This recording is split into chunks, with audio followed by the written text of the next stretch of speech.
Well, that drive started with not a whole lot of real estate in front of them. In plus territory, excellent field position. 2 plays later, pay dirt. Now after the touchdown, here's Elliott on to kick it away.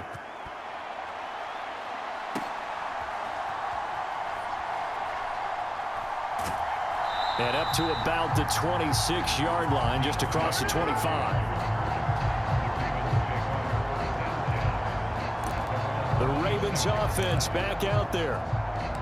CD, it's all window dressing at this point. I mean, the best they can do is in the game with a nice drive to maybe build some momentum to move forward into their next contest.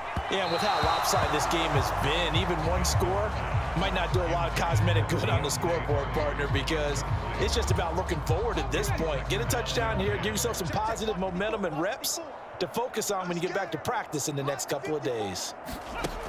Johnson now throwing again on 2nd and 10. And an off-balance throw there, and it's going to wind up incomplete. Now they face a 3rd and 10 after back-to-back incompletions. Back to throw. Johnson. That's incomplete, but there is a flag down, so hang on. A big call coming on 3rd down.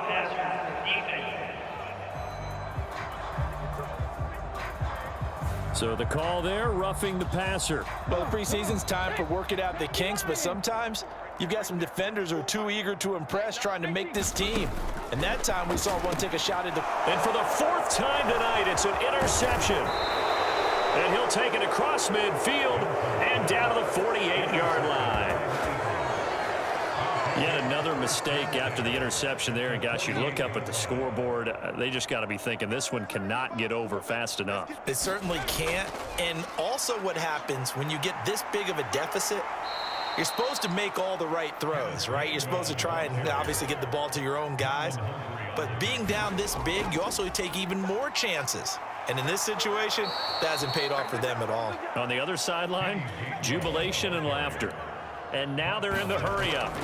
On 1st and 10, it's Gainwell. And that play went nowhere. Losing yardage.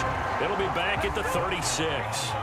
Looking at a 2nd and 11 now after the loss. Again, a run with Gainwell. Oh, he's got a little daylight.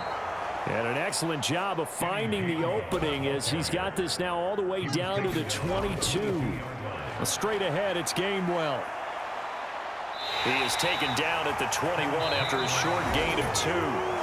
The Eagles going to take the first of their timeouts. That'll leave them with 2 remaining. We'll be back after this. On 2nd down, Gainwell looking for space. And this will be a gain of 6 when it's all said and done. Down to the 15 from the 21. And they'll try and run for it with Gainwell. And he'll be taken down at the 2-yard line. And with inside of 10 seconds, 8 to be precise, we get whistles and a timeout on the field. Well, they probably don't need to run a play here, but you wonder if they're going to be. And he will get into the end zone. It's another touchdown.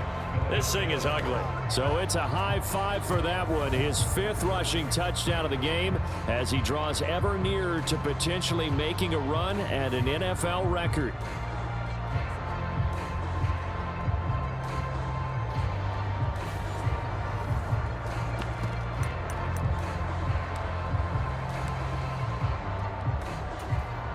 Now that Eagle offense will stay out there as they'll go for 2.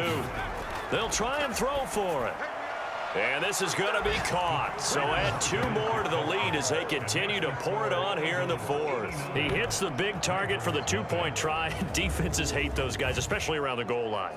It's hard to decide who you're going to put on him. Are you going to put a smaller corner on him? Are you going to put a safety who doesn't have maybe the same coverage skills? How about a linebacker? He may have the size, but he's not used to really covering in space. That's why the tight end gives you such a great advantage when you're throwing the football.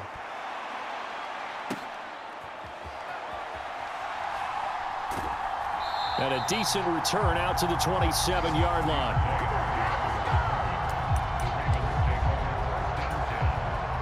The Baltimore offense at the line, set to get going.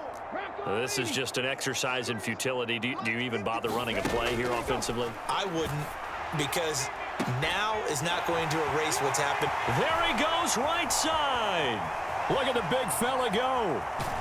And a little bit of a consolation prize there. He's into the end zone.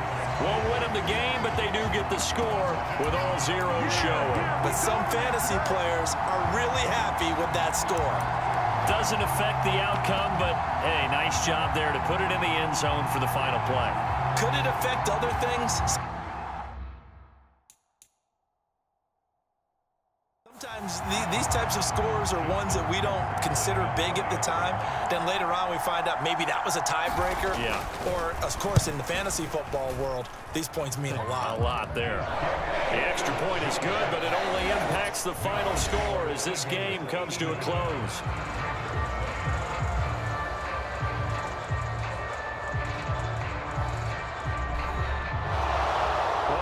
Side, if you try to take away something positive from this game, they played to the final whistle, getting the touchdown there on the last play, but still all for naught, really. Yeah, I'd say give them points for positivity. I like that. That part is good. But I often wonder, when the game is settled and the clock is run out, do we really need to kick the extra point? Oh, yeah. It's silly. It's silly. It doesn't make any sense to me. I know that people have explained before, well, you got to play it all the way through. Come on, this thing was done.